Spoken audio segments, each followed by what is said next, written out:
시은서교회 날마다 말씀과 함께입니다. 1월 5일 오늘의 본문은 마태복음 5장입니다. 요한복음에서 소개하는 다락방 강화와 더불어 마태복음 5장부터 시작하는 산상수훈의 말씀은 하나님 나라의 백성으로서의 삶의 원리를 가르쳐주는 소중한 말씀입니다. 예수님의 가르침 앞에 선 제자들처럼 이 말씀을 마음에 새기는 시간이 되길 바랍니다. 오늘은 5장 1절에서 12절을 중심으로 잠시 은혜를 나누고자 합니다. 새로운 시대가 도래하게 되면 새로운 원리, 새로운 질서를 적용합니다.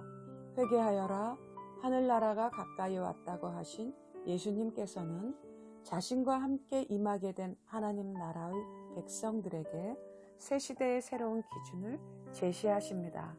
천국 대헌장, 하나님 나라의 백성으로 살아가야 하는 기본법을 제시하는 산상수훈은 복에 대한 이야기로 시작합니다. 복이란 어떤 것입니까? 건강하고 장수하며 경제적 풍요와 자녀의 출세, 그리고 무엇이든 부족함 없는 삶을 복이라 생각하십니까? 아마도 예수님 곁으로 찾아왔던 많은 무리들도 그렇게 생각하고 예수님을 따라왔을 것이 분명합니다. 그런데 예수님의 말씀에 귀를 기울였던 많은 사람들은 자신이 생각했던 복에 대한 말씀이 나오지 않을 뿐만 아니라 사뭇 다른 말씀을 하시는 예수님으로 인해 고개를 갸우뚱했을지 모릅니다. 예수님은 하나님 나라의 백성이 된 새로운 인류에게 진정한 복, 하나님 나라 백성들이 지녀야 할 기본 윤리를 말씀해 주십니다. 하나님께서 생각하시는 진정한 복의 본질이란 어떤 것인지 말씀하십니다. 예수님의 팔복 말씀을 이 짧은 시간 안에 나눈다는 것은 참 어렵습니다. 이 말씀 안에 담긴 보석과도 같은 의미는 깊이, 높이, 넓이, 크기를 가늠하기 어렵기 때문입니다. 시간적 제약으로 자세히 살피지 못하지만 그럼에도 놓쳐서는 안 될 중요한 사실은 바로 우리가 누구인가라는 문제입니다. 우리는 하나님 나라의 백성, 천국 백성입니다. 그러기에 산상수훈은 당시의 무리와 제자들에게만 전하신 것이 아니라 오늘 우리 천국 백성들에게도 주신 말씀이라는 것입니다. 다른 누군가가 아닌 바로 나에게 주신 하나님의 말씀이라는 사실입니다. 뿐만 아니라 산상수훈의 핵심은 마음에 있다는 것입니다. 우리 마음 중심에 무엇을 붙잡고 있느냐 하는 것입니다. 왜냐하면 주님은 마음을 먼저 이야기하고 계시기 때문입니다. 마음이 가난한 사람은 복이 있다. 하늘나라가 그들의 것이다.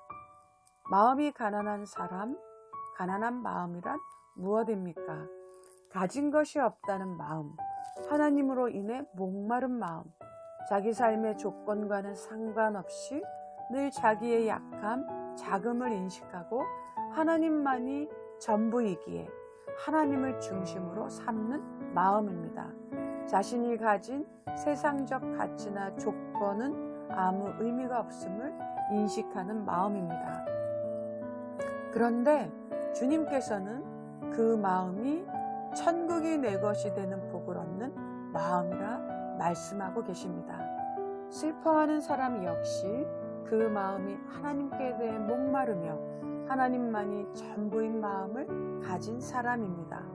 왜냐하면 하나님께 목마른 사람은 자신의 죄와 죄성에 대한 자각으로 자신의 한계를 인정하고 하나님을 더욱더 갈망하는 마음을 갖게 되기 때문입니다. 그들은 슬퍼하는 마음으로 하나님께 나아갑니다. 자격 없음을 인정하며 하나님의 자비와 긍휼을 구할 수밖에 없는 마음으로 나아갑니다. 그럴 때 하나님의 위로가 임하는 것입니다. 온유한 사람은 복이 있다. 그들이 땅을 차지할 것이다. 온유한 사람은 따뜻하고 부드러운 사람, 친절한 사람을 말합니다. 온유함은 사나움에 대비되는 것이며 감정을 잘 다스리는 것을 말합니다. 하나님께서는 온유한 사람에게 땅을 차지하게 하시고 세상을 맡기십니다. 그런데요, 온유함의 대표는 누구입니까? 바로 예수님이시지 않습니까? 그런데 예수님께서는 의에 줄이고 목마른 사람, 자비한 사람, 마음이 깨끗한 사람, 평화를 이루는 사람, 의를 위하여 박해를 받는 사람들을 말씀하시며 이와 같은 사람들에게 복이 있다 말씀하십니다. 우리는 하나님이 주시는 복은 마음가짐에서 비롯된다는 것을 배우게 됩니다. 그런데 팔복을 통해 말씀하시는 복이 있는 사람의 모습 속에서 발견하게 되는 한 인물이 있습니다. 바로 누구십니까? 바로 예수님이십니다. 그러므로 팔복을 통해 깨닫게 되는 것이 있다면 무엇입니까? 예수님께 집중하고 예수님을 닮는 삶을 사는 것이 복된 삶이라는 사실입니다.